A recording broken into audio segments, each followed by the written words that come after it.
அனைவருக்கும் வணக்கம். இன்னைக்கு நான் ஒரு சரியான புத்தகத்தோட வந்திருக்கேன். என்னை பொறுத்த வரைக்கும் சிறந்த புத்தகத்தோட வரிசையில் இடம் பிடிக்கணும்னா என்னோட பாணியில் ஒரே ஒரு தகுதி தான் தேவை. என்ன அப்படின்னு சொல்லி பார்த்தீங்கன்னா சில மணி நேரங்கள் நான் அந்த புத்தகத்தில் எனக்கே தெரியாமல் மூழ்கி கிடக்கணும். எதேர்ச்சியாக நேரம் பார்க்கும்போது 1 மணி நேரமோ 2 மணி நேரமோ ஓடி இருக்கணும்.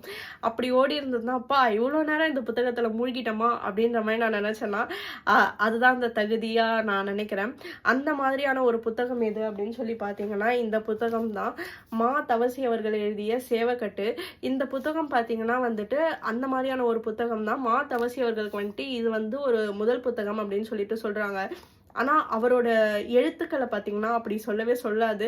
ஏதோ 10-11 புத்தகம் எழுதி இதுவும் ஒரு புத்தகம் அப்படின்ற மாதிரி அவ்வளோ அனுபவம் மிக்கதாக இருக்கும். அவர் அந்த கதையில் வரக்கூடிய ஒரு நபர்களுக்கும் கொடுத்துருக்க முக்கியத்துவம் ஆகட்டும், அந்த உணர்ச்சியை வெளிப்படுத்துகிற விதமாகட்டும் எல்லாமே அவ்வளோ அருமையாக இருக்கும். இந்த புத்தகத்தில் பார்த்தீங்கன்னா இந்த சேவக்கட்டை பற்றி அவ்வளோ அழகாக ஒவ்வொரு விஷயமும் சொல்லியிருப்பாங்க நுணுக்கத்தோட. சேவக்கட்டுன்னு நான் சொன்னோன்னே உங்கள் எல்லாருக்கும் என்ன ஞாபகம் வந்தது? சேவல் சண்டை தானே, 2 சேவல் சண்டை போடுற மாதிரி தானே ஞாபகம் வந்தது.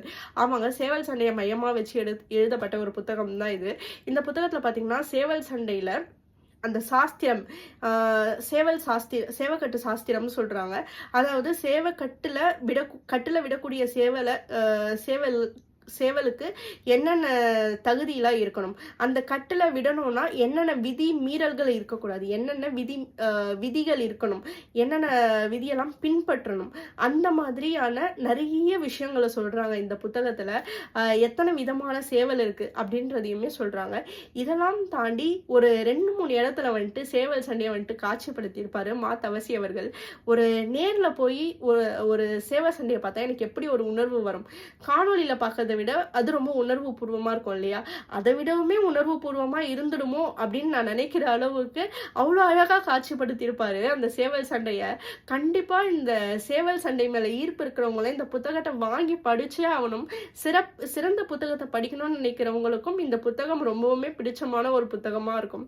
அதை தாண்டி இந்த புத்தகத்தில் நான் சொல்ல வேண்டிய ஒரு விஷயம் என்ன அப்படின்னு பார்த்தீங்கன்னா இந்த புத்தகத்தோட கதாநாயகன் போத்தையாவோட அப்பா யாருன்னு பார்த்தீங்கன்னா செவுகபாண்டியன், ஆப்பநாட்டு ஜமீன். என்னதான் செவக்கையா ஒரு ஜமீனாக இருந்தாலும் அவளுக்கு சேவக்கட்டில் இன்ட்ரெஸ்ட் அதிகமாக இருந்தாலும் அவளுக்கு சேவக்கட்டை பற்றி எதுவுமே தெரியாது. அதனால் சொத்தை இழந்துடுவார், பைத்தியமாயிடுவார், கடைசியாக இறந்தும் போயிடுவார்.